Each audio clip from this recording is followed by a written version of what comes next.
আমি আবার একটু শুনলাম যে ইন্ডিয়া থেকে নাকি পেঁয়াজ আসতেছে। এই দেখেন কাকা, আসসালামু আলাইকুম। সুপ্রিয় দর্শক শ্রোতা বন্ধুরা, পেঁয়াজের গরম বাজার দর জানাতে আপনাদের সঙ্গে চলে এসেছি। আজকে কেমন বাজার মূল্য চলছে সরাসরি কিন্তু জানিয়ে দেওয়ার চেষ্টা করব। পেঁয়াজের বাজার খানিকটা নাকি পরিবর্তন হলো, ব্যাপারীরা পাইকাররা কি বলছে সেই বিষয়ে জানিয়ে দেব। সর্বোচ্চ সর্বনিম্ন বাজার মূল্য সঙ্গে থাকুন দর্শক।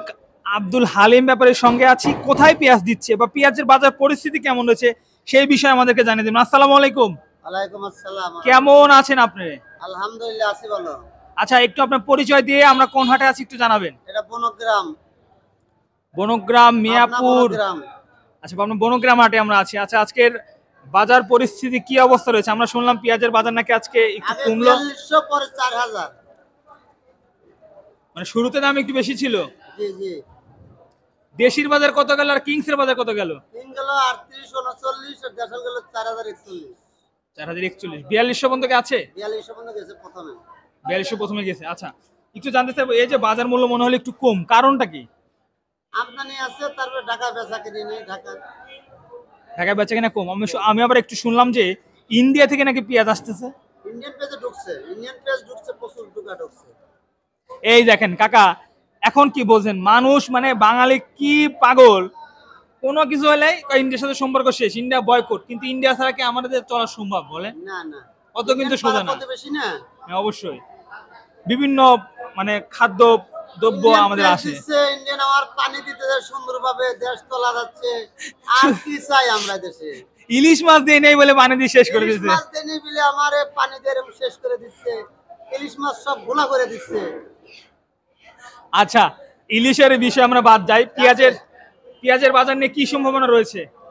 পেঁয়াজের বাজারের সম্ভাবনা আছে বেশি মনে হবে না। এজন্য অনেকগুলো দেশ তো তোলা গেছে, বাংলাদেশ অনেকটা জেলা, অনেকগুলো জেলা তোলা গেছে। ইন্ডিয়াতে অনেক জেলা অনেক ইয়েতে সমস্যা হয়েছে। অনেক জেলা তোলা গেছে। ওই এলাকা তো মানুষই বাঁচে না, পেঁয়াজ খাবে কি আর? মানুষ তাতে জীবনই বাঁচতেছে না, পেঁয়াজ খাবে কি আর? জি, ঠিক বলছেন, যেমনটি বললেন। ধন্যবাদ আপনাকে। আমরা মোটা পেঁয়াজের বাজার জানলাম। দর্শক, 105 টাকা কেনা আছে এই পেঁয়াজটা, খরচ সহ 110 পড়বে। ভাই, আপনি কি এই পেঁয়াজটা কিনছেন না? আসেন আসেন আসেন। 20 পেঁয়াজ, হ্যাঁ 20 পেঁয়াজ, বেসন পেঁয়াজ। ভাই জান, আপনি কোন জেলা থেকে আসছেন? আমি রংপুর জেলা থেকে আছি। রংপুর থেকে আসছে ভাই রে ভাই, দেখেন রংপুর থেকে চলে আসছে পাবনাতে। আজকে কেমন দামে পেঁয়াজটা কিনলেন? 48-50 এইরকম কিনছি। 4800 টাকা, আবার 5000 টাকা মন, মানে বেসন যেটা। বেসন। আচ্ছা ভাই, কি মনে হচ্ছে বেসনের বাজার কি বেশি না কম? বেশি ভাই, আগের চেয়ে বেশি। আগে কম ছিল, আগে 40, 41, 42, 44 পর্যন্ত ছিল। এখন দাম বাড়ছে। কারণ আছে ভাই, কারণ হচ্ছে আপনার বেসনের চাহিদা বাড়তেছে, আস্তে আস্তে সময় আসতেছে পেঁয়াজ লাগানোর সময় শেষের দিকে। আপনারা কি এগুলো বিক্রি করেন নাকি লাগাবেন? না, এগুলো লাগাবো, জমিতে লাগাবো। জমিতে লাগাবেন? আচ্ছা আচ্ছা আচ্ছা। দর্শক, আমরা যেমনটি জানতে পারলাম ভাইজান কিন্তু জমিতে লাগাবে, রংপুর থেকে চলে আসছে। আপনারা দেশের বিভিন্ন জেলা থেকে চলে আসতে পারেন, এসে কিন্তু এখান থেকে বেসন পেঁয়াজ কিনতে পারেন। মোটা বেসনের বাজার আজকে আপনাদেরকে সরাসরি জানিয়ে দিলাম, যেটা সর্বনিম্ন মোটার বাজার 4000 থেকে শুরু করে সর্বোচ্চ 4200, অর্থাৎ 105 টাকা কেজি কেনা, 5 টাকা খরচ, 110। বেসনের বাজার তো আসলে বলার কোনো বহিঃপ্রকাশ নেই। যাই হোক, এই ছিল চলমান বাজার পরিস্থিতি, আজকের আপডেট।